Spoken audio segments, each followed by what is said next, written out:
पुण्यातील कल्याणीनगर परिसरात घडलेली हिट अँड रनची घटना ताजी असताना आता मुंबईमध्ये देखील अशीच एक हिट अँड रनची घटना समोर आली आहे। यामध्ये एका 15 वर्षीय अल्पवयीन मुलाने 32 वर्षीय तरुणाला धडक दिल्याने तरुणाचा जागीच मृत्यू झाला आहे। या प्रकरणी सध्या गुन्हा दाखल करण्यात आला आहे। मुंबईतील माझगाव परिसरात गुरुवारी एक भीषण अपघात घडला। यात एका 15 वर्षीय अल्पवयीन मुलाने दुचाकीने एका 32 वर्षीय तरुणाला धडक दिली आहे। या दुचाकीच्या धडकेत 32 वर्षीय तरुणाचा मृत्यू झाला।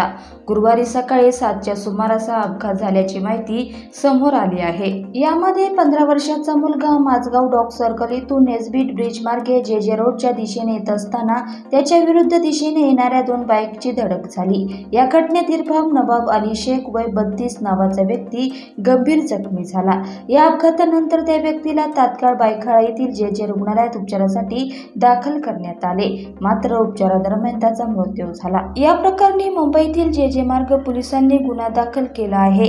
मुंबईतील रस्ते अपघातात एका व्यक्तीचा मृत्यू झाल्यानंतर पोलिसांनी या प्रकरणी कारवाई केली आहे। जे मार्ग पोलिसांनी अल्पवयीन मुलासह त्याचे वडील जावेद शफीक अहमद शेख यांना ताब्यात घेतले आहे। या अपघातानंतर जे मार्ग पोलिसांनी IPC कलम 304 अंतर्गत गुन्हा दाखल केला आहे।